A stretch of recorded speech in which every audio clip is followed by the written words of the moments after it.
नमस्कार, ऑनलाइन पाठशाला में आप सभी का स्वागत है। आज का इस वीडियो में हम लोग क्लास 9 का फिजिक्स का सेकंड चैप्टर को पढ़ने वाले हैं, ठीक है। और वो सेकंड चैप्टर क्या है? Force and laws of motion. लेकिन चलिए इसको पढ़ने के पहले हम लोग ये जान लेते हैं कि ये जो force and laws of motion है, इसमें हम लोग क्या क्या चीज पढ़ने वाले हैं। यानी एक शब्द में कहा जाए तो इस चैप्टर का हम लोग ओवरव्यू को देखते हैं कि इस चैप्टर में क्या क्या पढ़ने वाले हैं। तो चलिए सबसे पहले इसका ओवरव्यू को देखते हैं। तो इस चैप्टर में जो है इंपॉर्टेंट टॉपिक जो है, यानी मेन टॉपिक जो है, इसमें दो टॉपिक है। एक हो गया आपका फोर्स एंड दूसरा हो गया लॉज ऑफ मोशन, ठीक है। फिर हम लोग ये देखेंगे कि ये दो टॉपिक को समझने के लिए हमको बहुत छोटा छोटा टर्म्स को पढ़ना पड़ेगा, ठीक है। और वो सारा छोटा छोटा टर्म्स जो है हम लोग का सिलेबस में ऑलरेडी है, लेकिन ये दोनों टर्म्स को सीखने या समझने के पहले हमको उसका भी चर्चा करना पड़ेगा, ताकि इस दोनों इंपॉर्टेंट टॉपिक्स है इसको समझने में मोर इजी हो जाएगा, ठीक है। तो जब हम लोग फोर्स पढ़ेंगे इसमें, तो यहां पर हम लोग दो तरह का फोर्स का बात करेंगे, ठीक है। एक हो जाएगा आपका कांटेक्ट फोर्स और दूसरा हो जाएगा आपका नॉन कांटेक्ट फोर्स। यानी एक को हम लोग क्या लिखेंगे? कांटेक्ट फोर्स, और दूसरा क्या हो जाएगा आपका? Non contact force.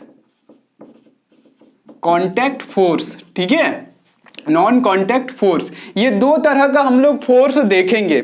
और फिर हम लोग ये भी देखेंगे कि ये जो दो तरह का फोर्स है, कांटेक्ट फोर्स और एक ये नॉन कांटेक्ट फोर्स, ये दोनों तरह का फोर्स का बिहेवियर दो तरह का होता है।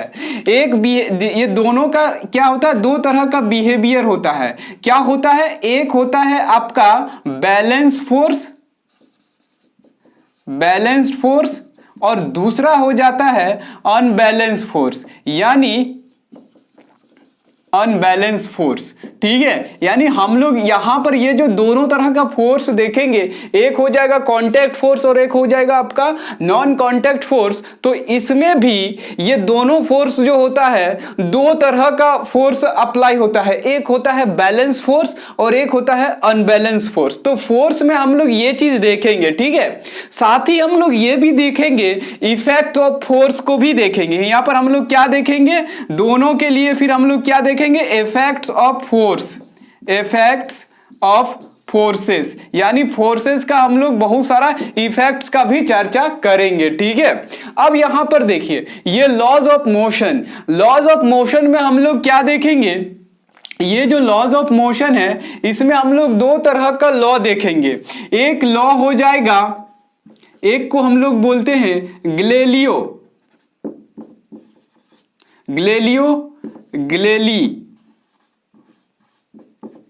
मोशन लॉ, ठीक है।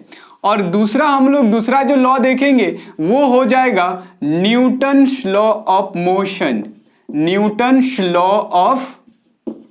मोशन, ठीक है। यानी मोशन इक्वेशन जो होता है, दो टाइप का मोशन इक्वेशन देखेंगे, ठीक है। एक हो जाएगा गैलीली मोशन लॉ, ठीक है, और दूसरा क्या हो जाएगा? Newton's law of motion.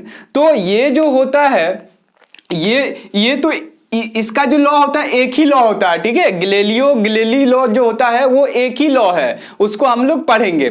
लेकिन ये जो न्यूटन्स लॉ है, ये तीन तरह का लॉ है, ठीक है। यानी इसमें तीन लॉ है। एक को हम लोग बोलते हैं फर्स्ट लॉ, फिर एक होता है सेकंड लॉ, एक होता है आपका थर्ड लॉ। यानी न्यूटन्स लॉ ऑफ मोशन में हम लोग इस न्यूटन्स का तीन लॉ देखेंगे। एक लॉ को हम लोग बोलते हैं Newton first law of motion, फिर होता है एक Newton second law of motion, और लास्ट में एक होता है आपका Newton's third law of motion. ये जो तीनों लॉ होता है, ये एक, दो और ये तीन, ये तीनों जो है फोर्स से रिलेटेड ही है, ठीक है। फोर्स से रिलेटेड ही है। एक फर्स्ट लॉ हमको बताता है कि फोर्स क्या होता है, सेकंड लॉ हमको बताता है कि फोर्स कितना होता है, यानी how much force will be applied on a body, ठीक है। और थर्ड क्या होता है, बिहेवियर ऑफ फोर्स। क्या थर्ड लॉ क्या इंडिकेट करता है, बिहेवियर ऑफ फोर्स, यानी कोई फोर्स अगर किसी बॉडी पर लगेगा तो उसका बिहेवियर क्या होता है वो थर्ड लॉ बताता है। फर्स्ट लॉ क्या बताता है, what is force, what is force. First law बताता है what is force. Second law बताता है how much force. Second law क्या बताता है, हाउ मच फोर्स, ठीक है। और थर्ड लॉ क्या बताता है, nature of force. Third law क्या बताता है, nature of force, nature of force, ठीक है। लेकिन ये तीनों लॉ को समझने के लिए आपको बहुत सारा टर्म्स को समझना पड़ेगा। जैसे इसको समझने के लिए, फर्स्ट लॉ को समझने के लिए आपको दो चीज को समझना पड़ेगा। एक हो गया, इसको समझने के लिए आपको दो चीज समझना पड़ेगा। एक समझना पड़ेगा आपको इनर्शिया, इनर्शिया, और दूसरा समझना पड़ेगा आपको मास। एक समझना पड़ेगा इनर्शिया और दूसरा इसमें हम लोग को क्या पढ़ना पड़ेगा, मास। सेकेंड लॉ को समझने के लिए आपको समझना पड़ेगा समझना पड़ेगा मोमेंटम, मोमेंटम को समझना पड़ेगा, ठीक है, मोमेंटम। यानी सेकेंड लॉ को समझने के बाद, सेकेंड लॉ को समझने के लिए हम लोग को क्या जरूरत पड़ेगा, मोमेंटम को। और थर्ड लॉ में हम लोग देखेंगे, इस थर्ड लॉ को समझने के लिए दूसरा चीज को नहीं समझना पड़ेगा, लेकिन थर्ड लॉ को समझने के बाद हम लोग दो प्रिंसिपल पर जिक्र करेंगे। एक हो जाएगा कंजर्वेशन लॉ ऑफ मोमेंटम, एक हो जाएगा कंजर्वेशन लॉ ऑफ मोमेंटम, और फिर हम लोग देखेंगे, देखिए थर्ड में हम लोग जनरली बात करेंगे कंजर्वेशन लॉ ऑफ मोमेंटम का, ठीक है, क्लास 9th का सिलेबस में। तो ये रहा आपका इस चैप्टर का ओवरव्यू, यानी इस चैप्टर में हम लोग इतना सारा छोटा छोटा टर्म्स का जिक्र करेंगे, ठीक है। तो एक एक करके सबका जिक्र करेंगे, बहुत सारा एग्जाम्पल भी देखेंगे, बहुत सारा न्यूमेरिकल्स भी देखेंगे। लेकिन हाँ, आपको बता देना चाहता हूं कि अगर क्लास 9th का फिजिक्स का अगर फर्स्ट चैप्टर को आप नहीं देखे हो तो डिस्क्रिप्शन में उसका लिंक है, पहले आप उसको जाके देखिए। पहला चैप्टर को देखने से क्या होगा, सेकेंड चैप्टर को समझने में आपको ईजी होगा, क्योंकि पहला चैप्टर में हम लोग वेलोसिटी के बारे में पढ़े हैं, एक्सीलरेशन के बारे में पढ़े हैं, ये सारा टर्म्स को हम लोग पहला चैप्टर में पढ़ लिए हैं। तो अगर आप पहला चैप्टर का सारा वीडियो को आप देख लेते हो, उसके बाद इसको देखते हो तो बड़ा अच्छा लगेगा और फिजिक्स आपको इजी लगने लगेगा। क्यों, देखिए फिजिक्स इजी लगने का कारण क्या है, फिजिक्स में जो भी फेनोमेना होता है वो आपको आमने सामने अगल बगल नेचर में दिखेगा, इसलिए फिजिक्स इंपॉर्टेंट लगता है और समझने में इजी होता है। तो चलिए अब हम लोग एक एक पॉइंट को समझते हैं। तो सबसे पहले हम लोग समझते हैं व्हाट इज फोर्स, यानी फोर्स क्या होता है, ठीक है। तो फोर्स आप हमेशा देखिएगा डेली लाइफ में फोर्स का आप यूज करते हो, ठीक है। जैसे अगर मान लेते हैं किसी दरवाजा को अगर आपको खोलना है, कहीं भी अगर किसी दरवाजा को खोलना है तो आपको क्या करना पड़ता है, फोर्स लगाना पड़ता है, ठीक है। अगर आपको दरवाजा को बंद करना है तो भी फोर्स लगाना पड़ता है। किसी चीज को अगर मान लेते हैं एक जगह से दूसरे जगह ले जाना है तो भी आपको फोर्स लगाना पड़ता है, यानी धक्का देकर आप किसी को एक जगह से दूसरे जगह ले जाना है। जैसे कि अगर हम लोग क्रिकेट में भी देखते हैं, एक गेंद को अगर बाउंड्री के पार पहुंचाना है तो हम लोग क्या करते हैं, बल्ला से उस पर फोर्स लगाते हैं। जितना जोर से फोर्स लगाओगे वो जो है जितना जोर से लगाओगे फोर्स बॉल पर, बॉल उतना दूर जाके गिरेगा, ठीक है। इसी तरह हम लोग फुटबॉल में भी देखते हैं कि जब फुटबॉल रखा हुआ है, फुटबॉल को अगर आप किक करते हो तो किक करने से क्या होता है कि पैर से आप उसको फोर्स लगाते हो, और फोर्स लगाने से क्या होगा, वो बहुत दूर जाएगा। ये बहुत दूर जाएगा, ये डिपेंड करेगा कि आप कितना फोर्स लगा रहे हो। ज्यादा फोर्स लगाओगे तो गेंद ज्यादा दूर जाएगा, कम फोर्स लगाओगे तो गेंद कम दूर जाएगा। लेकिन ये एक जगह से दूसरे जगह किसके कारण जाता है, फोर्स के कारण, ठीक है। फिर और हम लोग देखते हैं कि अगर कोई बॉडी है ना मूव करते हुए आ रहा है, जैसे कोई भी जैसे गाड़ी अगर मान लेते हैं मोशन से आ रहा है, बहुत तेजी से आ रहा है, आप उसको रोकना है। अगर आप उसको रोकना है तो आप क्या करते हो, ब्रेक लगाते हो। ब्रेक लगाना दैट इज फोर्स, ठीक है। अगर कोई गाड़ी स्लो है, अगर उसका स्पीड को आपको बढ़ाना है तो वहां पर क्या करते हो, आप एक्सीलरेटर लगाते हो। एक्सीलरेटर देना क्या कहलाता है, फोर्स लगाना। यानी ये जो फोर्स का जो हम बात कर रहे हैं, यानी फोर्स जो फिजिक्स का एक टर्म है, एक कॉज है, ये हम लोग ऑलरेडी डेली लाइफ में हम लोग बहुत जगह इसका एप्लीकेशन को देख चुके हैं। लेकिन आज हम लोग वही सीखेंगे कि फोर्स का मतलब क्या होता है। तो डेली लाइफ में जो आप फोर्स जहां भी देखते हो, कहीं भी डेली लाइफ में कहीं भी अगर आप फोर्स देखते हो तो आपको देखने के लिए मिलेगा कि ये जो फोर्स होता है ये पुश एंड पुल के फॉर्म में होता है, पुश एंड पुल के फॉर्म में होता है। इसका मतलब ये हुआ धक्का देना या खींचने के फॉर्म में ही होता है, ठीक है।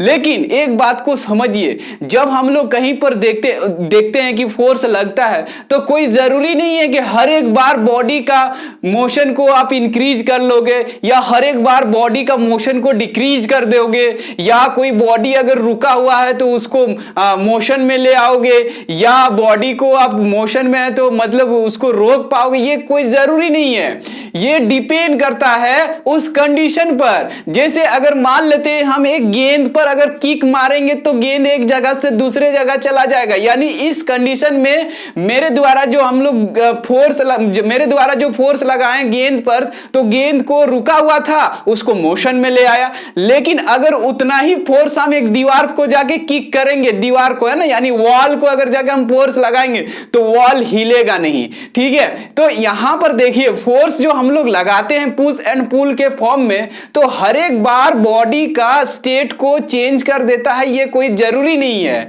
या तो वो चेंज कर देता है या करने का ट्राई करता है। तो ये जो फोर्स होता है ना, ये फोर्स या तो ऑब्जेक्ट का कंडीशन को चेंज कर देगा यानी स्टेट को चेंज कर देगा, या चेंज करने का कोशिश करेगा। इसी टर्म को तो हम लोग फोर्स बोलते हैं।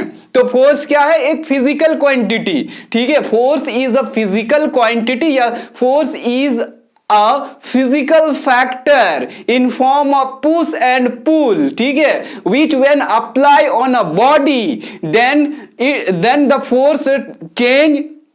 force change or try to change a state of the body। अब स्टेट में क्या होगा? या तो वो रेस्ट में है तो रेस्ट में रहेगा बॉडी, तो उसको मोशन में लाना चाहेगा, और अगर मोशन में है तो उसको रोकना चाहेगा या रोक देगा, ठीक है। अच्छा एक और बात, ये जो फोर्स होता है ना बॉडी का शेप और साइज को भी चेंज कर सकता है। जैसे अगर मान लेते हैं गुब्बारा फूला हुआ है, बलून अगर फूला हुआ है, उसमें अगर हम फोर्स लगाएंगे तो बैलून का जो साइज है उसको हम लोग घटा सकते हैं, ठीक है। एक रबर है, रबर पर फोर्स लगाएंगे तो उसको हम लोग लंबा कर सकते हैं। इसका मतलब फोर्स का जो इफेक्ट है वो आपको बहुत जगह देखने के लिए मिलेगा। तो अब हम बताएंगे कि फोर्स का इफेक्ट कहां कहां और कैसे होता है। तो फोर्स का पहले डिफिनेशन लिख लेते हैं। तो फोर्स का डिफिनेशन क्या होगा? Force is a physical factor, force is a physical factor in form of push and pull, push और pull, ठीक है, which when apply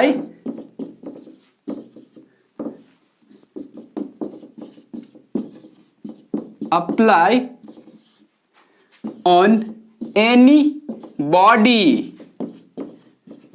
then it change or try to change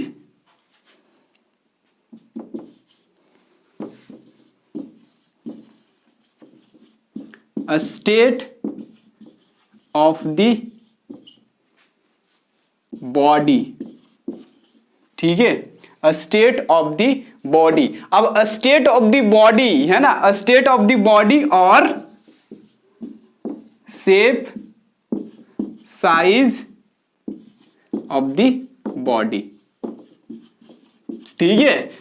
state of the body, यहां पर देखिए, यहां पर जो है स्टेट ऑफ द बॉडी का मतलब क्या हो गया? स्टेट का मतलब या तो वो रेस्ट या तो वो मोशन में है, या तो बॉडी रेस्ट में है या तो मोशन में है। तो उस स्टेट को फोर्स क्या करता है? चेंज करता है या चेंज करने का ट्राई करता है, ठीक है। ट्राई टू चेंज और try to change a state of the body, ठीक है, और shape and size of the body. इसको हम लोग क्या बोलते हैं? फोर्स, ठीक है। इसी को हम लोग क्या बोलते हैं? फोर्स। अब यहां पर देखिए, अब अगर हम लोग इफेक्ट ऑफ फोर्स देखेंगे, हाँ यहां हम क्या बता रहे थे? State of the body. तो स्टेट ऑफ द बॉडी का यहां मतलब है या तो बॉडी रेस्ट में है तब ये ट्राई करेगा उसको मोशन में लाने के लिए, या तो बॉडी मोशन में है किसी डायरेक्शन पर। अगर मान लेते हैं बॉडी किसी डायरेक्शन पर मोशन में है, तो जब हम लोग फोर्स लगाते हैं तो बॉडी का मोशन का डायरेक्शन को भी चेंज कर सकते हैं या बॉडी का स्पीड को भी हम लोग चेंज कर सकते हैं। तो यहां पर क्या है ना, स्टेट ऑफ द बॉडी का मतलब दो चीज है, या तो वो किसी डायरेक्शन पर मोशन में है या तो वो कहीं रुका हुआ है। तो दोनों ही कंडीशन में फोर्स लगने के बाद क्या होता है, या तो उसका रेस्ट में है तो वो मोशन में आ जाएगा, या तो वो मोशन में है तो रेस्ट में आ जाएगा। या आ जाएगा या आने का वो क्या करेगा, लाने का क्या करेगा, कोशिश करेगा, यानी चेंज लाने का कोशिश करेगा या तो फिर चेंज उसमें ले आएगा। तो उसको हम लोग क्या बोलेंगे, फोर्स, है ना, उसको हम लोग क्या बोलते हैं, फोर्स। ये जो फोर्स होता है, ठीक है, इसका अगर हम लोग इफेक्ट का बात करेंगे तो फोर्स का इफेक्ट क्या होता है, चलिए देखते हैं। इफेक्ट ऑफ फोर्स में हम लोग ये देखेंगे कि एक फोर्स जो है, एक रुका हुआ बॉडी पर अगर फोर्स अप्लाई करते हो तो वो मूव करने लगेगा, यानी force can move a stationary body. ठीक है, फिर अगर हम लोग देखते हैं कि अगर कोई बॉडी अगर आ रहा है कुछ स्पीड से तो उसको हम लोग रोक सकते हैं फोर्स लगा के, यानी ब्रेक लगाते हैं तो बॉडी रुक जाता है। ठीक है, यानी force can stop a moving body. Force क्या है, एक मूविंग बॉडी को वो रोक भी सकता है। तीसरा क्या है, force can change the direction of moving body. इसका मतलब क्या है कि कभी अगर मान लेते हैं आप सीधी सड़क पर अगर गाड़ी लेके जा रहे हो, ठीक है, और आपको क्या करना है कि कहीं से टर्निंग लेना है, कहीं से टर्निंग लेना है, तो आप क्या करते हो, स्टीयरिंग उसको घुमाते हो, यानी जब हम लोग हैंडल को घुमाते हैं तो फोर्स लगाते हैं। तो फोर्स लगाने से क्या होता है कि पहले जिस डायरेक्शन में जा रहे थे वो डायरेक्शन अब चेंज हो जाएगा। इसका मतलब क्या है कि फोर्स लगाने से किसी भी बॉडी का डायरेक्शन को चेंज हम लोग कर सकते हैं। ठीक है, और इसका चौथा इफेक्ट क्या है, force can change speed of the body. यानी अगर कोई बॉडी रुका हुआ है, आप उसको धक्का दिए, रुका हुआ है, इसका मतलब क्या है, बॉडी रुका हुआ है, इसका मतलब बॉडी का वेलोसिटी क्या है, जीरो है, स्पीड क्या है, जीरो है। अब अगर मान लेते हैं हम उस पर फोर्स लगाएंगे और अगर वो मूव करने लगा तो इसका मतलब क्या हुआ, जीरो से उसके पास कुछ वेलोसिटी आ गया। ठीक है, यानी यहां पर वेलोसिटी क्या हो रहा है, इंक्रीज हो रहा है। यानी अगर मान लेते हैं, अच्छा दूसरी बात क्या होता है, जब भी हम लोग बाइक चलाते हैं, बाइक का अगर स्पीड को हमको बढ़ाना रहता है तो हम लोग एक्सीलरेटर लगा देते हैं। एक्सीलरेटिंग करने से क्या होता है कि बाइक का स्पीड बढ़ जाता है, और एक्सीलरेटिंग करना का मतलब होता है उस पर फोर्स लगाना। ठीक है, फिर हम लोग क्या करते हैं, गाड़ी को अगर स्लो करना रहता है तो क्या करते हैं, हम लोग ब्रेक लगाते हैं। तो ब्रेक लगाते हैं, इसका मतलब क्या होता है, ब्रेक के फॉर्म में हम लोग फोर्स को लगाते हैं। ठीक है, तो यहां पर क्या होता है, force can change speed of the body. और इसका लास्ट इफेक्ट अगर आप देखिएगा तो ये बड़ा ही अच्छा इफेक्ट है कि अगर फोर्स हम लोग कहीं लगाते हैं तो बॉडी का शेप और साइज में चेंजिंग हो जाता है। यानी force can change shape and size of the object और ऑफ दी बॉडी। जैसे मेरे पास एक रबर का बैंड है, यूं समझिए कि ये रबर का बैंड है, अगर हम इसको खींचेंगे तो क्या होगा कि ये जो है ना, ये लंबा हो जाएगा। लंबा होना का मतलब क्या है, इसका साइज में चेंजिंग होना। और अगर मान लेते जैसे एक गुब्बारा अगर गोल है, उसमें हवा भरा हुआ है और वह गोल है, ठीक है, यानी स्फेरिकल है। अब अगर मान लेते हम लोग दोनों तरफ से फोर्स लगाएंगे तो वो क्या हो जाएगा, इलिप्टिकल हो जाएगा, यानी ओवल टाइप का हो जाएगा, गोल से वो चेंज हो जाएगा। तो इसका मतलब क्या है कि फोर्स से हम लोग किसी भी बॉडी का शेप और साइज को भी चेंज कर सकते हैं। तो इसका 5 इफेक्ट है, इसको याद रख लीजिएगा, एग्जाम में आता है। एग्जाम में आता है तो आपको यही 5 इफेक्ट को लिखना है। क्या लिखना है, force can move a stationary body, sorry force can move a stationary body, force can stop a moving body, force can change the direction of the body, and force can change the speed of the body, and last हो जाएगा force can change shape and size of the body. ये 5 important इसका effect है जो आपको exam में जब भी आएगा तो आपको इसको लिखना है। और अगर मान लेते हैं सबका एग्जांपल पूछेगा तो सबका एग्जांपल तो बता ही दिए, एग्जांपल को समझ के उसको अपने लैंग्वेज में वहां पर एग्जाम में लिखना है। लेकिन कभी कभी क्या होता है कि सिर्फ उसका इफेक्ट आता है, एग्जांपल नहीं आता है। तो आपका अगर इफेक्ट आएगा लिखने के लिए तो ये 5 नंबर वाइज करके लिख दीजिएगा, आपको नंबर फुल मार्क्स मिलने वाला है। तो अब हम लोग देखते हैं कि टाइप्स ऑफ फोर्स, है ना, अब हम लोग क्या देखेंगे, टाइप्स ऑफ फोर्स। तो चलिए देखते हैं टाइप्स ऑफ फोर्स को। टाइप ऑफ फोर्सेस में हम लोग देखेंगे कि फोर्सेस का हम लोग देखिए, हम तो ओवरव्यू में पहले ही बता दिए हैं कि फोर्सेस का टाइप में हम लोग दो तरह का फोर्सेस का बात करेंगे, एक कांटेक्ट फोर्स और एक होता है नॉन कांटेक्ट फोर्स, ठीक है। फिर हम लोग देखेंगे बैलेंस फोर्स और एक होता है अनबैलेंस फोर्स, लेकिन वो फोर्स का बिहेवियर होता है, रिजल्टेंट होता है, ठीक है। तो सबसे पहले हम लोग जो बात करेंगे इसका दो तरह का टाइप हो जाएगा, एक हो जाएगा आपका कांटेक्ट फोर्स और दूसरा अगर इसका टाइप होगा तो non contact force, non contact force, ठीक है।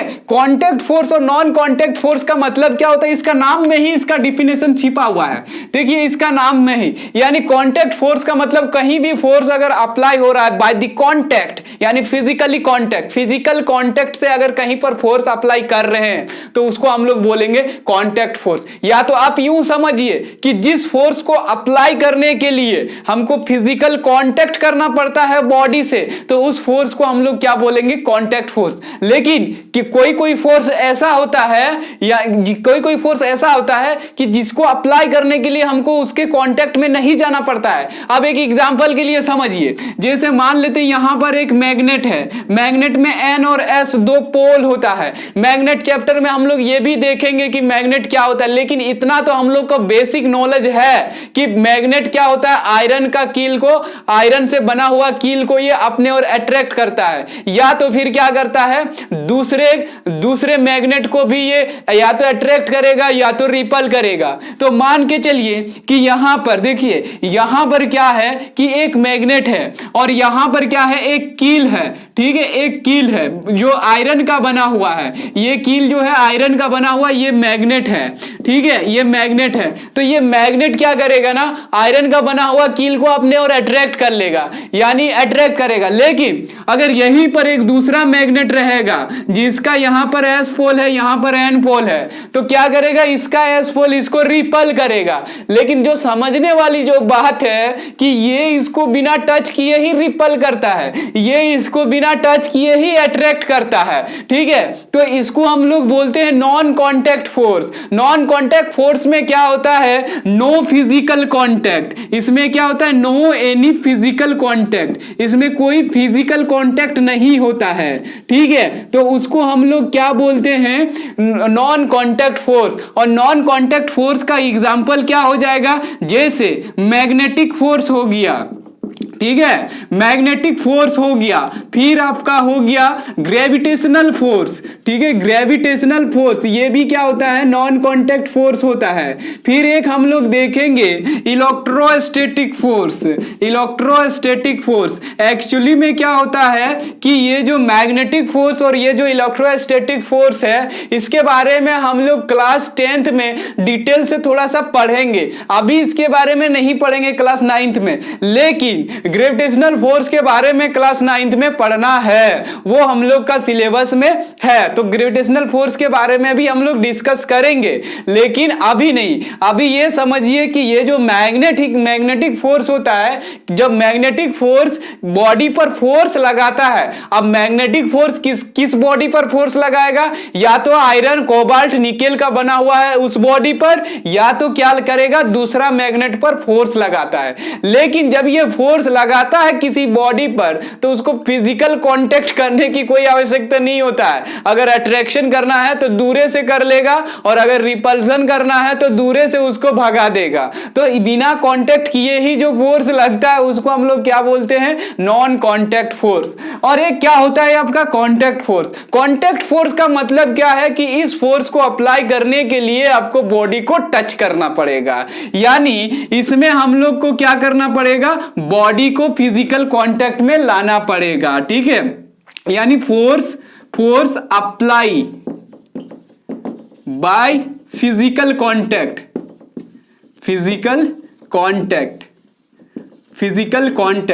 फिजिकल कांटेक्ट करके अगर फोर्स अप्लाई करते हो तो उस फोर्स को हम लोग क्या बोलते हैं, कांटेक्ट फोर्स। अब कांटेक्ट फोर्स का एग्जांपल को समझिए, जैसे अगर हम लोग फ्रिक्शनल फोर्स का बात करेंगे, मान लेते हैं कि अगर हम लोग को कहीं देखना है कि कहीं फ्रिक्शनल फोर्स लग रहा है या नहीं लग रहा है, किसी सरफेस में फ्रिक्शनल फोर्स है या नहीं है, तो उसके लिए हमको क्या करना पड़ेगा, उस सरफेस पर जाके टच करके हमको फोर्स लगाना, मतलब ऐसे करके उसको स्लाइड करना पड़ेगा ऑब्जेक्ट को। जब हम लोग किसी के सरफेस पर किसी ऑब्जेक्ट को स्लाइड करते हैं तो वो सरफेस क्या करता है ना, उस बॉडी पर फोर्स लगाता है, जिसको हम लोग क्या बोलते हैं, फ्रिक्शनल फोर्स। अब आप सरफेस को टच ही नहीं करोगे और बोलोगे कि सर बताइए कि उसमें फ्रिक्शनल फोर्स है या नहीं है, तो ये आप नहीं बता पाओगे कि है या नहीं है, वो आपको बॉडी को टच करके ले जाके देखना पड़ेगा। जैसे मान लेते हैं अगर इसका सरफेस को वॉल पर अगर हम लोग टच करते हैं और इसको स्लाइड करेंगे, तब हमको पता चलता है कि वॉल और इसके बीच फ्रिक्शनल फोर्स लग रहा है या नहीं लग रहा है। लेकिन अगर हम वॉल को टच ही नहीं करेंगे तो कैसे पता चलेगा, तो जिसको हम लोग टच करके पता करते हैं उसको हम लोग बोलते हैं कांटेक्ट फोर्स। और कांटेक्ट फोर्स का सबसे अच्छा एग्जांपल होगा आप लोग के लिए फ्रिक्शनल फोर्स, है ना, फ्रिक्शनल फोर्स। फ्रिक्शनल फोर्स जो होगा ये कांटेक्ट फोर्स का एक अच्छा एग्जांपल है। दूसरा एग्जांपल जो होता है वो होता है विस्कस फोर्स। लेकिन विस्कस फोर्स के बारे में अभी आप लोग का सिलेबस में नहीं दिया है, वो 11th का सिलेबस में दिया है फिजिक्स में, इसलिए अभी आप लोग एक एग्जांपल याद रखिएगा, viscous force, sorry frictional force, ठीक है। और अगर मान लेते हैं एक और पूछेगा तो इसको हम लोग बोलते हैं विस्कस फोर्स। विस्कस फोर्स क्या होता है, लिक्विड के सरफेस, लिक्विड में जो फोर्स अप्लाई करता है दूसरे बॉडी पर, उसको हम लोग बोलते हैं विस्कस फोर्स। इसका चर्चा हम लोग आगे हायर क्लासेस में करेंगे, ठीक है। तो यहां पर दो तरह का फोर्स होता है, एक कांटेक्ट फोर्स, एक non contact force. Contact force क्या होता है, वो सारा फोर्स होता है जिसको बॉडी पर अप्लाई करने के लिए बॉडी को टच करना पड़ता है। और नॉन कांटेक्ट फोर्स जो होता है वो फोर्सेस होता है जो किसी बॉडी पर लगाने के लिए हमको बॉडी को टच नहीं करना पड़ता, दूर से उसका इफेक्ट दिखता है, उसको हम लोग बोलते हैं नॉन कांटेक्ट फोर्स। इसका एग्जाम्पल में आ जाएगा फ्रिक्शनल फोर्स और विस्कस फोर्स, और इसका एग्जाम्पल में आ जाएगा आपका मैग्नेटिक फोर्स और ग्रेविटेशनल फोर्स, और फिर आ जाएगा आपका इलेक्ट्रोस्टैटिक फोर्स, ठीक है। तो ये था आपका टाइप्स ऑफ फोर्सेस जो 9th का सिलेबस में दिया है। अब हम लोग देखेंगे कि इसका बिहेवियर दो तरह का होता है, एक होता है बैलेंस फोर्स और एक होता है अनबैलेंस फोर्स। तो बैलेंस फोर्स क्या होता है, अनबैलेंस फोर्स क्या होता है, चलिए अब हम लोग उसको देखते हैं। बैलेंस और अनबैलेंस फोर्स को समझने के लिए आपको ये डायग्राम को देखना पड़ेगा, ठीक है। ये डायग्राम देखिए, अच्छा से देखिए, ये क्या है, यहां पर क्या है, इधर दो साइड दो बॉयज है और इधर भी दो बॉयज है, ठीक है, दोनों तरफ दो दो बॉयज है। और ये जो आप देख रहे हो ये एक रस्सी है, ठीक है, वही गेम है जो आप लोग स्कूल में खेला करते हो। कैसा गेम है, एक रस्सी रहता है, एक रस्सी रहता है, रस्सी के एक तरफ बहुत सारे लड़के रहते हैं और दूसरे तरफ बहुत सारे लड़के रहते हैं, ठीक है। और बीच में क्या होता है, एक मार्क किया जाता है और रस्सी में भी एक मार्क किया जाता है, ठीक है। और क्या किया जाता है, दोनों तरफ से खींचा जाता है, ये अपने तरफ इस डायरेक्शन में खींचता है और ये अपने तरफ इस डायरेक्शन में खींचता है। यहां पर विनर वही होता है जो ये मार्किंग को अपने तरफ ले आता है, ठीक है। अगर मान लेते हैं ये दोनों इस मार्क किया हुआ को अपने तरफ ले आएगा तो ये दोनों विनर हो जाएगा और ये क्या हो जाएगा, लूजर हो जाएगा। इसको हम लोग हिंदी में बोलते हैं रस्सा कस्सी गेम बोलते हैं, ठीक है। तो यहां पर देखिए, हमको वो नहीं जानना है कि उसका उस गेम का क्या नाम है, या उसको इंग्लिश में क्या बोलते हैं या उसको हिंदी में क्या बोलते हैं। यहां पर हम लोग को समझना है कि बैलेंस फोर्स किसे कहते हैं और अनबैलेंस फोर्स किसे कहते हैं, ठीक है। अब एक बात को समझिएगा, कभी कभी आप लोग इसी गेम में देखते होंगे कि रस्सी, ये जो मार्किंग किया हुआ है, ये मार्किंग जो किया हुआ है, ये मार्क किया हुआ जो है रस्सी, ना तो इधर जाता है ना ही इधर जाता है, फोर्स दोनों तरफ से लगता है, इधर से भी फोर्स लगता है, इधर से भी फोर्स लगता है। फोर्स अगर मान लेते हैं इधर से F1 लग रहा है, इधर से F2 लग रहा है, और रस्सी का जो मार्किंग किया हुआ है वो मिडिल पॉइंट पर ही है। इसका मतलब ये हुआ इस जगह पर F1 और F2 फोर्स का कोई इफेक्ट नहीं हो रहा है, कोई इफेक्ट नहीं हो रहा है, इसका मतलब रस्सी में कोई चेंजिंग ही नहीं हो रहा है, जैसे वैसे ही है। तो अगर मान लेते हैं यहां पर F1 और F2 का कोई रिजल्ट नहीं आता है, यानी अगर रिजल्टेंट दोनों फोर्सेस का अगर जीरो हो जाता है तो ये दोनों फोर्स कहलाएगा बैलेंस फोर्स।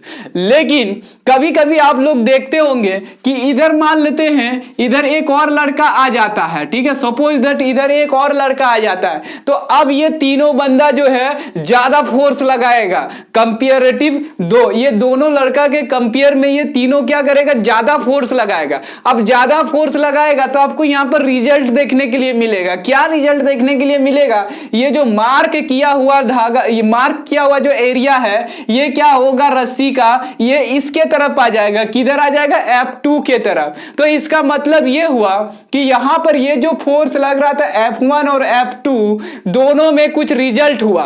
तो अगर मान लेते हैं किसी कहीं पर रिजल्टेंट होगा, यानी बहुत सारा फोर्सेस लग रहा है किसी बॉडी पर और उसमें कुछ रिजल्ट दिखा रहा है, तो वो सारे फोर्सेस को हम लोग बोलेंगे अनबैलेंस फोर्स, यानी वहां पर फोर्स बैलेंस नहीं है, वहां पर कुछ रिजल्ट हो रहा है। और अगर मान लेते हैं बहुत सारा फोर्सेस लग रहा है, ठीक है, बहुत सारा फोर्सेस लग रहा है और रिजल्ट कुछ नहीं हो रहा है, ठीक है, रिजल्ट कुछ नहीं हो रहा है, तो वो सारा फोर्सेस किसके कैटेगरी में आ जाएगा, बैलेंस फोर्स के कैटेगरी में, ठीक है। तो बैलेंस फोर्स का मतलब, अच्छा अब देखिए, अब एक और एग्जांपल समझिए। जैसे अगर मान लेते हैं एक बॉल है, एक बॉल फुटबॉल रखा हुआ है, उसको आप किक करते हो तो आपका फोर्स के कारण क्या होता है, उसमें कुछ रिजल्ट देखने के लिए मिलता है, रिजल्ट देखने के लिए मिलता है। इसका मतलब ये हुआ कि बॉल में उसका स्टेट का चेंजिंग हो जाएगा, स्टेट में चेंजिंग हुआ तब तो रिजल्ट हुआ। तो जैसे बॉल को आप किक करते हो तो बॉल में मोशन आ जाता है, इसका मतलब उसका स्टेट चेंज हो गया, इसका मतलब आप जो फोर्स लगा रहे हो उसका कुछ रिजल्ट हुआ।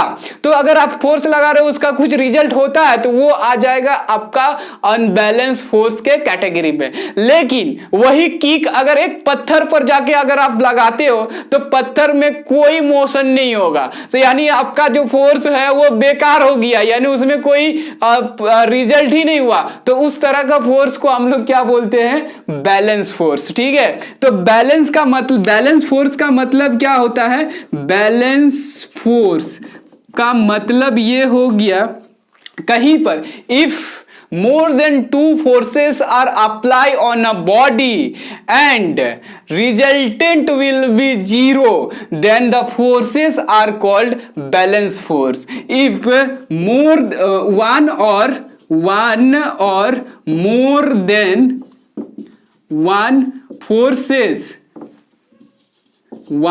forces are applied on a body and if resultant of these forces will be zero, then the forces are called balance forces.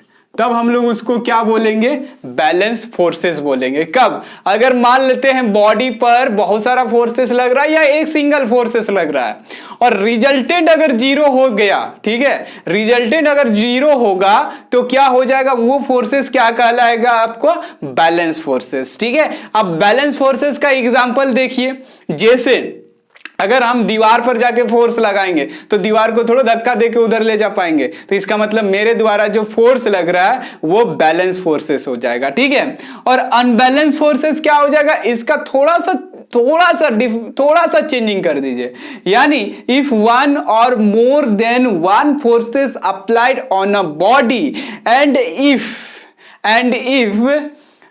Resultant of these forces are not zero, सिर्फ आपको क्या लगा देना है, are not zero, then the forces are called unbalance force. अब unbalance force होता है तभी बॉडी में मोशन आएगा।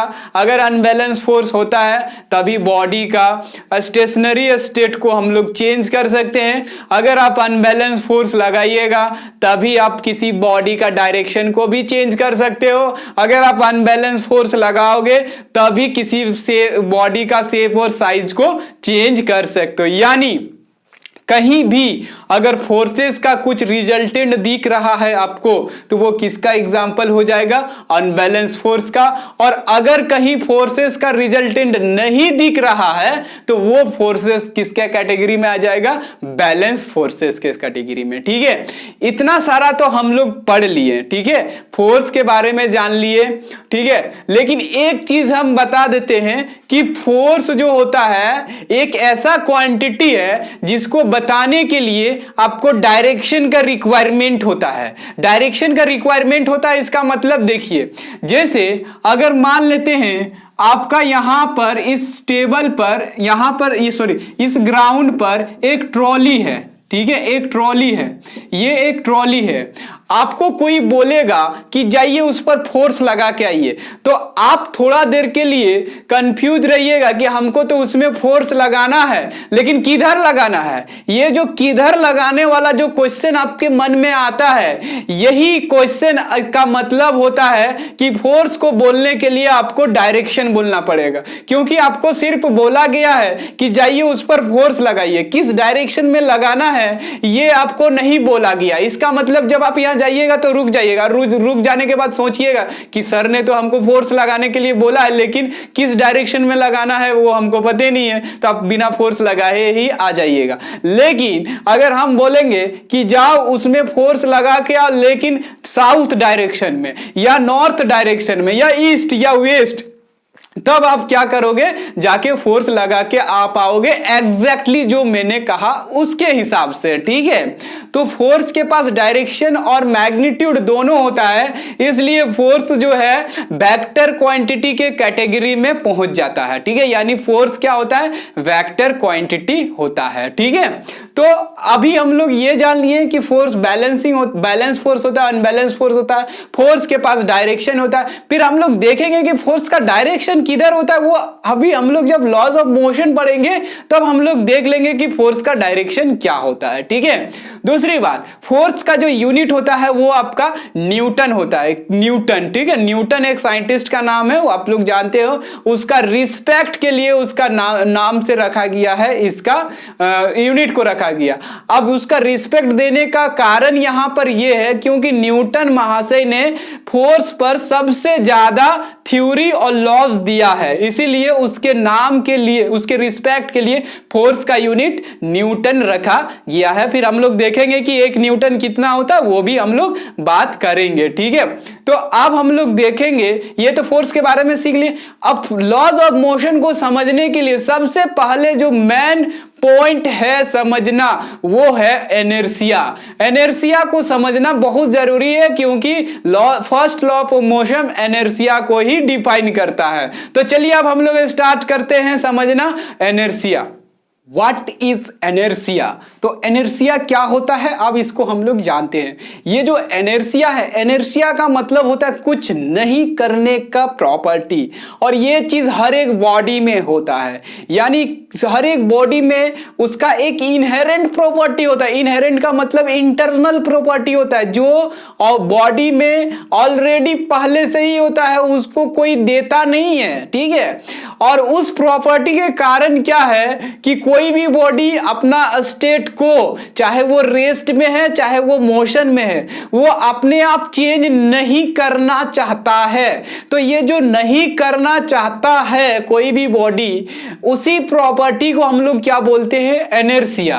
तो इनर्शिया का मतलब क्या हो गया? It is an inherent, that means internal property of all body. सब में ये चीज होता है, ऐसे नहीं कि सिर्फ मेरे में है, दुनिया में जितना भी बॉडीज है सब में ये प्रॉपर्टी होता है। By virtue of which they can not change their state of rest और motion along a straight line by their own. इसका मतलब ये हुआ कि दुनिया का हर एक बॉडी में एक अपना एक इनहेरेंट प्रॉपर्टी होता है, जिसके कारण क्या है, वो अपने आप अपना पोजीशन को चेंज नहीं करना चाहता है। फॉर एग्जाम्पल मान लेते हैं कि आप बाइक चला रहे हो, ठीक है, बाइक चला रहे हो, बाइक में मोशन है, तो बाइक का स्पीड अपने आप नहीं घटेगा जब तक आप स्पीड को कम नहीं करोगे या दूसरा कोई उसका स्पीड को कम ना करे, तब तक जो है बाइक का स्पीड नहीं घटेगा। अगर मान लेते हैं ये डस्टर अगर यहां पर रखा हुआ है तो ये यहीं पर रहना चाहेगा, ये अपने आप यहां से वहां नहीं जाएगा, जब तक इसको यहां से कोई नहीं ले जाएगा तब तक ये नहीं जाएगा। तो इसी तरह दुनिया में जितना भी बॉडीज है सबके पास ये कैरेक्टरिस्टिक है, और ये कैरेक्टरिस्टिक कोई देता नहीं है, वो ऑटोमेटिक उस पर ऑलरेडी पहले से ही होता है। तो जो प्रॉपर्टी कोई देता नहीं है वो ऑटोमेटिक रहता है पहले से ही, उस तरह का प्रॉपर्टी के लिए हम लोग यूज करते हैं इनहेरेंट प्रॉपर्टी। इनहेरेंट प्रॉपर्टी का मतलब क्या होता है, जो ऑलरेडी पहले से ही बॉडी में रहता है।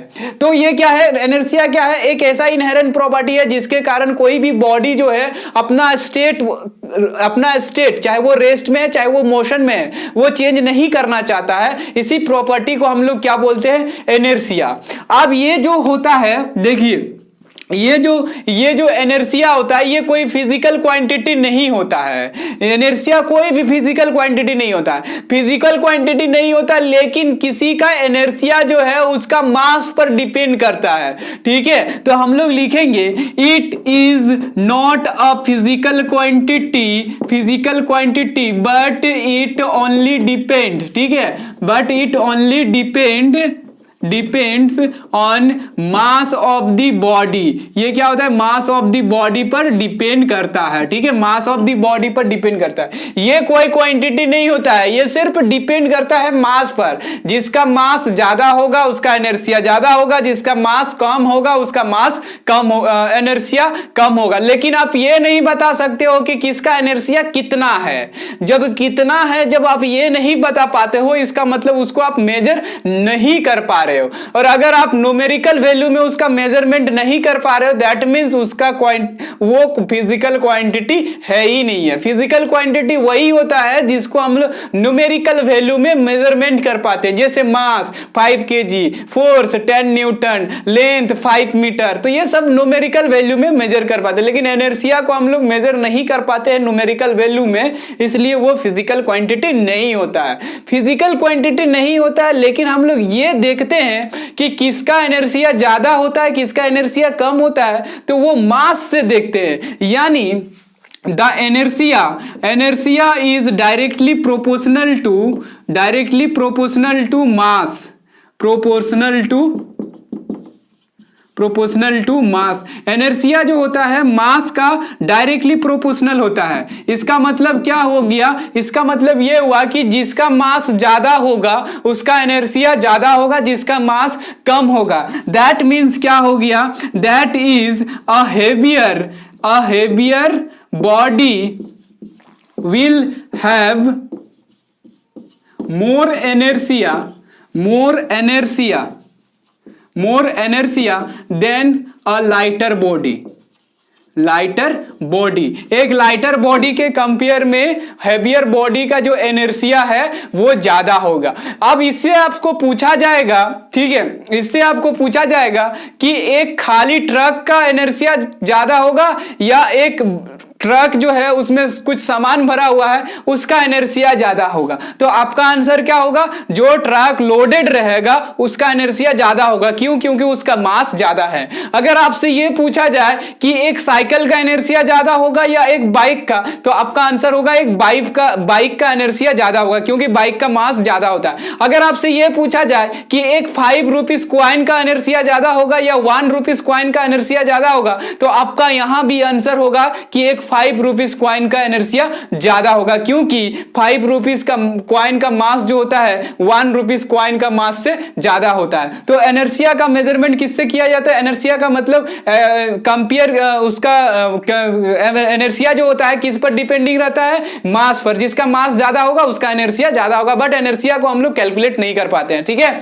तो इनर्शिया को अगर कैलकुलेट नहीं कर पाएंगे तो इसका कोई यूनिट भी नहीं होगा, इनर्शिया का कोई यूनिट भी नहीं होगा और इसका ऐसा यूनिट नहीं होगा। क्यों? क्योंकि इसको मेजर ही नहीं कर पाते हैं, तो इट हैज नो यूनिट। इसका क्या होता है? इसका कोई यूनिट नहीं होता है। तो हम लोग लिखेंगे it has no unit, it has no unit. ठीक है, इसका कोई यूनिट नहीं होता, इट हैज नो यूनिट। तो ये है इनर्शिया। लेकिन यहां पर इनर्शिया को देखिए, इनर्शिया जो है यहां पर इनर्शिया का डिफिनेशन में हम लोग ये देखे थे, इनर्शिया एक ऐसा इनहेरेंट प्रॉपर्टी होता है जिसके कारण बॉडी का स्टेट, चाहे वो रेस्ट में है चाहे वो मोशन में है, वो चेंज नहीं करना चाहता है। इसका मतलब ये हो गया कि तीन तरह का हम लोग इनर्शिया को देखेंगे। अगर हम टाइप ऑफ इनर्शिया का बात करेंगे तो यहां आपको तीन तरह का इनर्शिया देखने के लिए मिलेगा। इनर्शिया जो है आपको तीन तरह का देखने के लिए मिलेगा। एक हो जाएगा inertia of rest, inertia of rest,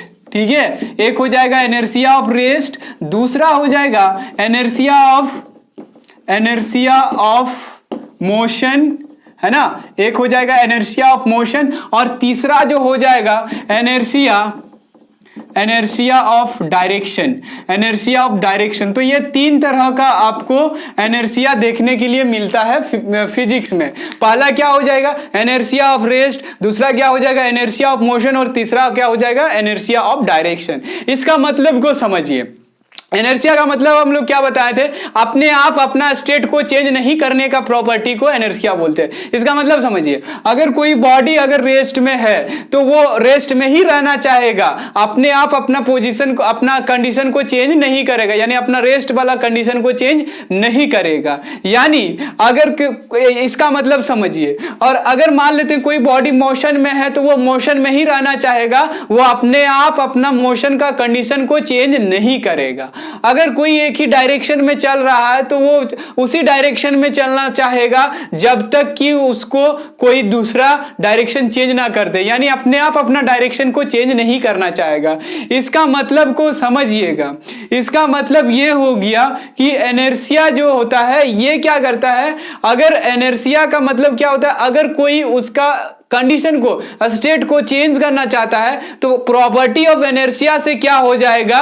वो उसका काउज को, यानी जो उसका स्टेट को चेंज करना चाहता है वो क्या करेगा? उस काउजेस को वो क्या करेगा? रजिस्ट करेगा। कौन? इनर्शिया नाम का प्रॉपर्टी जो है वो रजिस्ट करेगा। किसका रजिस्ट करेगा? जो उसको चेंज करना चाहेगा। ठीक है, अब हम एक एग्जांपल बताते हैं कि मास किस तरह से डिपेंड करता है इनर्शिया पर, और जिसका मास ज्यादा होता है उसका इनर्शिया ज्यादा होता है।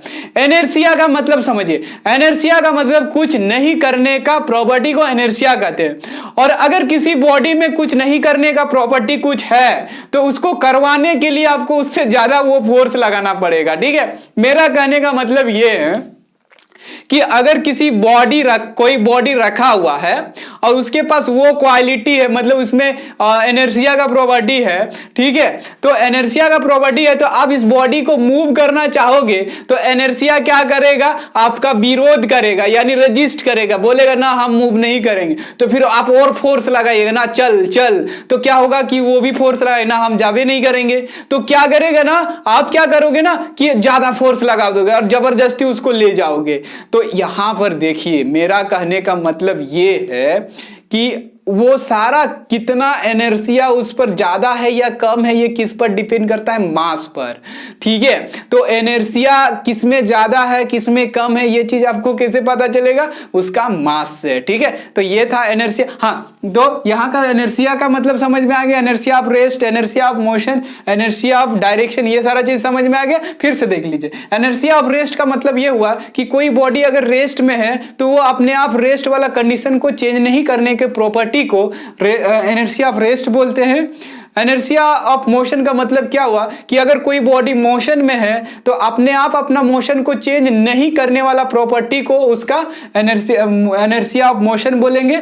अगर कोई बॉडी किसी डायरेक्शन में जा रहा है, एक डायरेक्शन में, तो अपने आप अपना डायरेक्शन को चेंज नहीं करने वाला प्रॉपर्टी को हम लोग क्या बोलेंगे? Inertia of the direction. और ये सब में होता है ना, सब बॉडी में होता है, इसीलिए सब बॉडी में होता है और ये पहले से ही दिया हुआ रहता है उस पर, यानी जब उसका एग्जिस्टेंस हुआ तब से उसमें रहता है, इसलिए इसका प्रॉपर्टी को हम लोग क्या बोलते हैं? इनहेरेंट प्रॉपर्टी ठीक बोलते हैं। ठीक है, तो अब हम लोग बात करेंगे लॉज ऑफ मोशन का। अब हम लोग देखते हैं लॉज ऑफ मोशन का। तो लॉज ऑफ मोशन में हम लोग ये देखे थे ओवरव्यू में कि लॉज ऑफ मोशन में हम लोग दो तरह का लॉ पढ़ेंगे। एक हम लोग पढ़ेंगे Galileo Galilei laws of motion, फिर हम लोग देखेंगे न्यूटन्स लॉज ऑफ मोशन। ठीक है, तो गैलीलियो गैलीली मोशन लॉ जो है, यानी गैलीलियो ने ही सबसे पहले ये बताया था, फिर से हम बता रहे हैं कि गैलीलियो ने ही सबसे पहले बताया था कि अगर कोई बॉडी मूव कर रहा है तो वो तब तक मूव करेगा जब तक उस पर कोई फोर्स ना लगे। ये गैलीलियो ने सबसे पहले बताया था। तो Galileo first of all said that object moves with a constant speed when no force act on them. अगर किसी बॉडी पर अगर कोई बॉडी कांस्टेंट स्पीड से चल रहा है तो वो तब तक कांस्टेंट स्पीड से चलेगा जब तक कि उस पर कोई फोर्स ना लगे।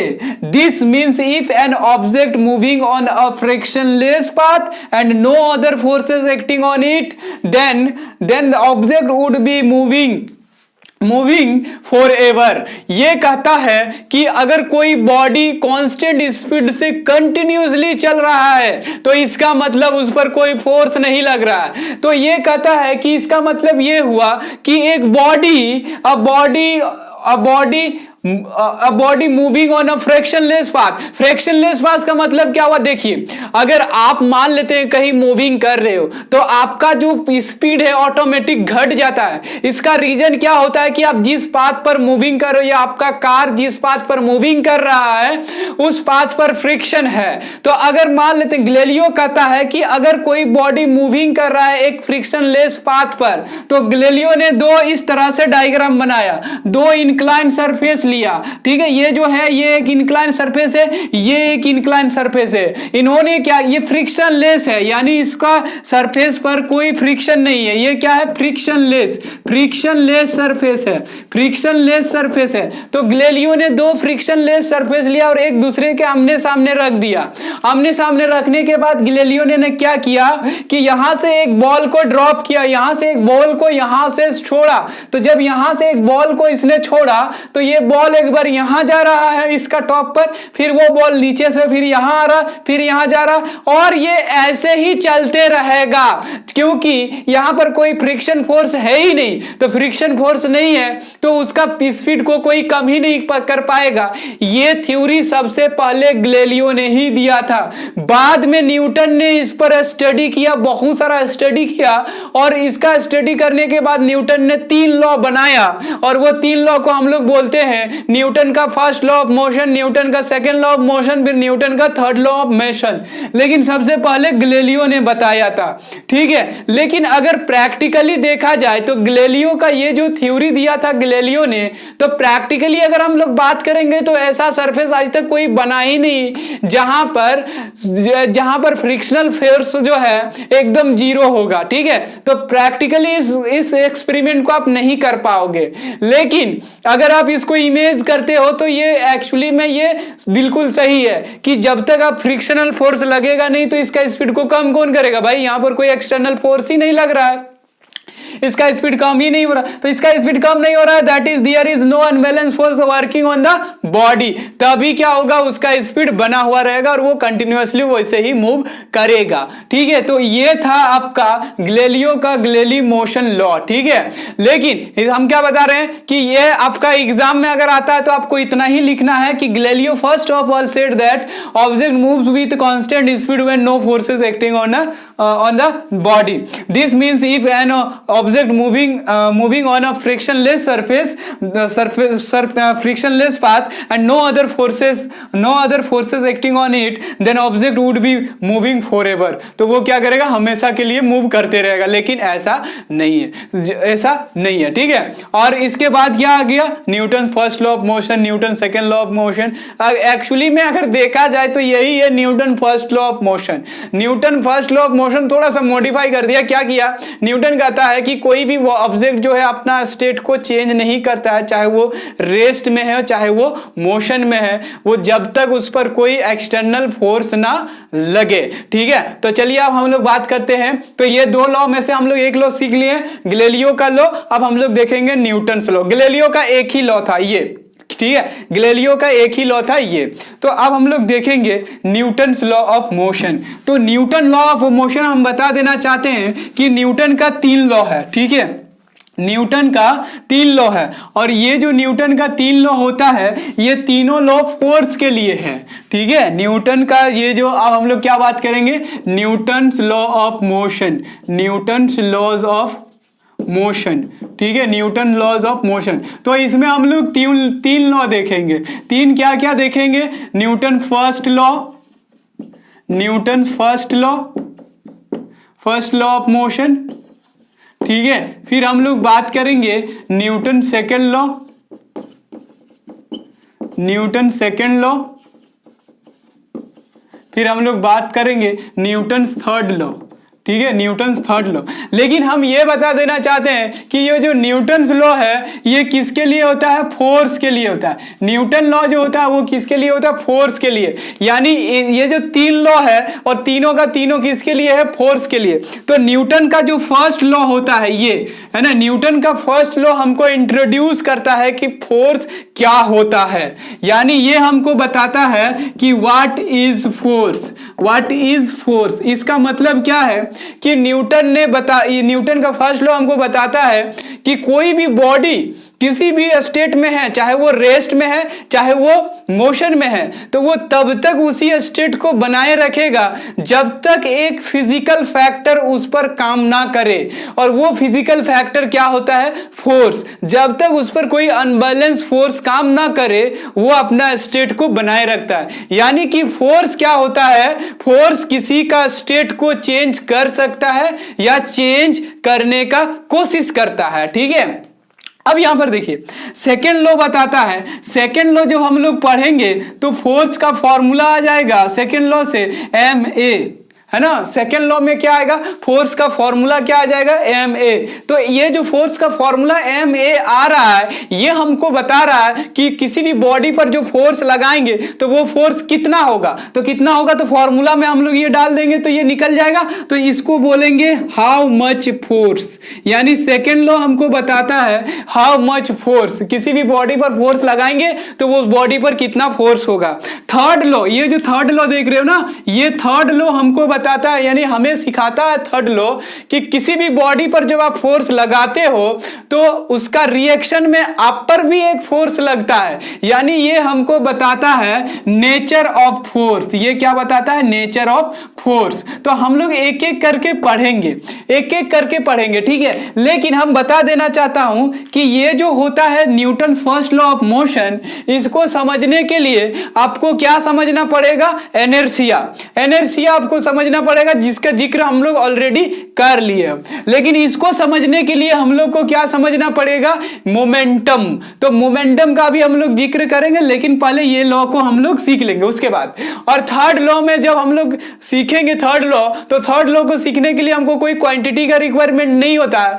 लेकिन थर्ड लॉ कोई क्वांटिटी का रिक्वायरमेंट नहीं होता, लेकिन थर्ड लॉ को समझने के बाद हम लोग बहुत सारा प्रिंसिपल का एक्सप्लेनेशन भी सीख जाएंगे।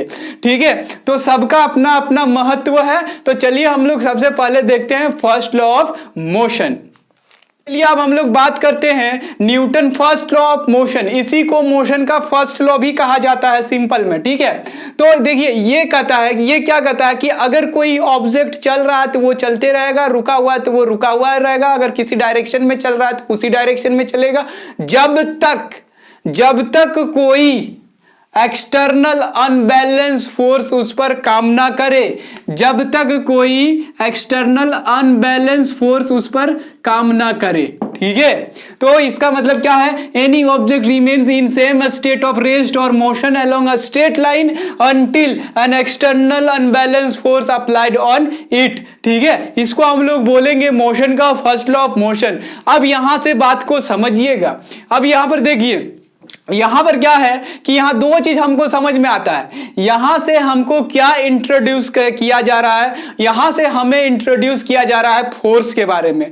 फोर्स के बारे में हम लोग को इंट्रोड्यूस किया जा रहा है। इसका मतलब बोल रहा है कि फिजिक्स में एक ऐसा क्वांटिटी होता है जो किसी का स्टेट को चेंज कर सकता है, और वो क्वांटिटी क्या है, फोर्स है। लेकिन यहां पर इस लॉ को बढ़िया से देखिए, ये लॉ जो है आपको इनर्शिया को डिफाइन कर रहा है। इनर्शिया का डिफिनेशन भी क्या था, इनर्शिया का डिफिनेशन था कि इनर्शिया का मतलब इनहेरेंट प्रॉपर्टी जिसके कारण क्या है, वो अपना कंडीशन को चेंज नहीं करता, यानी रेजिस्ट करता है जो उसको चेंज करना चाहता है। तो यहां पर क्या है कि इसका जो फर्स्ट लॉ ऑफ मोशन जो है ये कहता है कि अगर कोई बॉडी रेस्ट में है तो रेस्ट में ही रहेगा, मोशन में है तो मोशन में ही रहेगा, एक डायरेक्शन में चल रहा है तो उसी डायरेक्शन में रहेगा, जब तक उस पर कोई अनबैलेंस एक्सटर्नल फोर्स ना लगे। That is called first law of motion, that is called Newton first law of motion. तो Newton first of law of motion हमको दो इंफॉर्मेशन देता है। एक तो देता है डिफिनेशन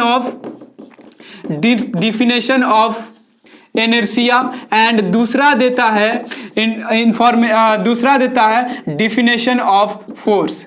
डिफिनेशन ऑफ फोर्स। अब डिफिनेशन ऑफ फोर्स भी कैसे, फोर्स का डिफिनेशन कैसे देता है, देखिए फोर्स से यहां से तो हमको पता चला ना कि फोर्स क्या करता है, किसी का स्टेट को चेंज कर देता है, और यहीं से हमको पता चला कि इनर्शिया क्या होता है। इसी प्रॉपर्टी को तो इनर्शिया बोलते हैं, कुछ नहीं करने का, अपने आप कुछ नहीं करने का प्रॉपर्टी को ही हम लोग क्या बोलते हैं, इनर्शिया बोलते हैं। तो ये फर्स्ट लॉ ऑफ मोशन से हमको ये दो चीज मिलता है। लेकिन अब यहां पर देखिए, इसका डेली लाइफ में बहुत सारा एप्लीकेशन देखने के लिए मिलता है। ये जो यहां पर लिखा हुआ है ना, ये 4 लाइन में लिखा हुआ, लेकिन डेली लाइफ में इसका 4000 जगह पर इसका यूज होता है। 4 लाइन में लिखा हुआ है ये चीज, लेकिन इसका थ्योरी आपको डेली लाइफ में बहुत जगह देखने के लिए मिलेगा। जैसे डेली लाइफ में अगर इसका बात किया जाए तो जैसे देखिए, पहला एक एग्जांपल समझिए। जैसे कि अगर मान लेते हैं यहां पर एक ट्रॉली, यहां पर एक बस है, समझ लीजिए बस के अंदर क्या है, बस के अंदर जो है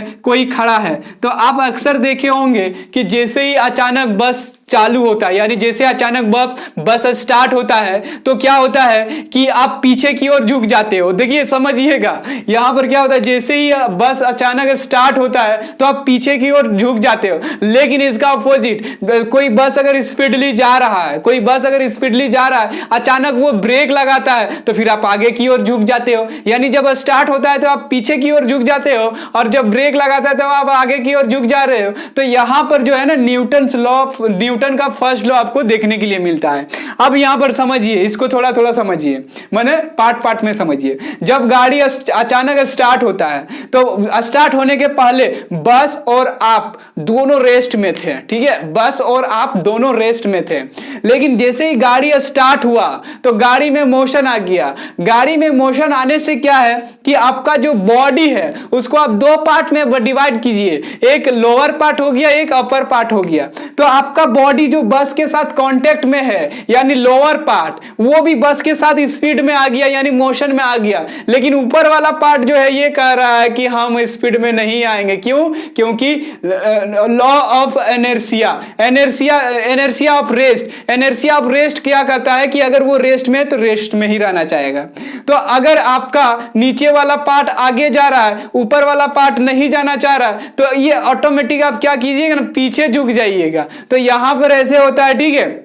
और क्या होता है कि जब ब्रेक लगता है तो क्या होता है, जैसे ही देखिए जब गाड़ी चल रहा है तो आपका बॉडी भी मोशन में है और गाड़ी भी मोशन में है। जैसे ही ब्रेक लगाने से क्या होता है कि गाड़ी रुक जाता है, और गाड़ी रुकने से क्या होता है कि गाड़ी के साथ जो आपका बॉडी कांटेक्ट में है वो भी रेस्ट में आ जाता है, ठीक है। लेकिन अपर वाला पार्ट तो ये तो मोशन में है, ये तो नहीं रुकेगा। तो ये नहीं रुकेगा, आपका ये वाला पार्ट रुक गया, आधा पार्ट रुक गया, आधा नहीं रुक रहा है, तो आप कैसे हो जाइएगा, ऐसे हो जाइएगा। तो इसी कारण क्या होता है ना कि आपका रुकते टाइम क्या होता है, आपका बॉडी आगे चला जाता है, वही चालू होते यानी स्टार्ट होते टाइम आपका बॉडी पीछे चला जाता है। तो देखिए हम बोले ना, यह 4 लाइन का लिखा हुआ, लेकिन इसका डेली लाइफ में बहुत जगह देखने के लिए मिलता है।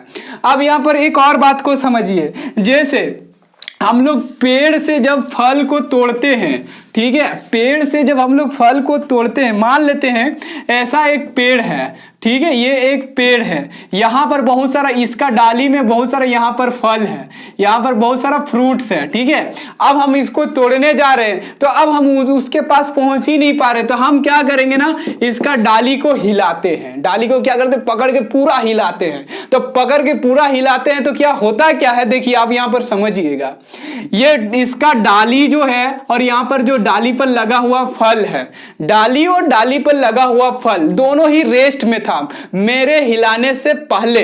लेकिन जब हम इसको हिलाएं तो डाली तो मोशन में आ गया, लेकिन फ्रूट्स जो है वो मोशन में नहीं आना चाहता है। किसके कारण, लॉ ऑफ इनर्शिया के कारण, यानी इनर्शिया ऑफ रेस्ट के कारण इसका जो फल है वो रेस्ट में ही रहना चाहता है। अब ये हिलेगा और ये रेस्ट में रहेगा, तो ये फल से जो यहाँ पर फल जो है यानी फ्रूट जो है इसके साथ जो कनेक्टेड रहता है वो वाला पार्ट ऑटोमेटिक टूट जाता है। तो ऑटोमेटिक टूट जाएगा तो क्या होगा, वो नीचे गिर जाता है। लेकिन आप कभी कभी देखे होंगे कि ये उतना जल्दी गिरना नहीं चाहता है। क्यों, क्योंकि यहां पर जिसके साथ वो कनेक्टेड रहता है ना, जिस पार्ट के साथ, वो अगर बहुत मजबूत है यानी ज्यादा स्ट्रांग है तो वो नहीं गिरता, फिर आपको पूरा जोर जोर हिलाना पड़ता है। ठीक है, तब जाके वो गिरता है। तो यहां भी हम लोग का फर्स्ट लॉ ऑफ मोशन देखने के लिए मिलता है। एक और देखिए एग्जाम्पल, एक एग्जाम्पल और देखिए, जैसे मान लेते हैं यहां पर एक ग्लास है। ठीक है, एक ग्लास है जिसमें पानी भरा हुआ है। ठीक है, अब ग्लास के ऊपर क्या है, ग्लास के ऊपर एक इस तरह से पेपर का कटिंग रखा हुआ है। ठीक है, इस पेपर पर एक कॉइन है, इस पेपर पर क्या है, एक कॉइन है। अब क्या है कि यहां पर पेपर, ये जो है, ये सीट जो देख रहे हो और ये जो कॉइन है, दोनों ही रेस्ट में है। अब हम क्या करेंगे, पेपर को अचानक ऐसे खींच लेंगे।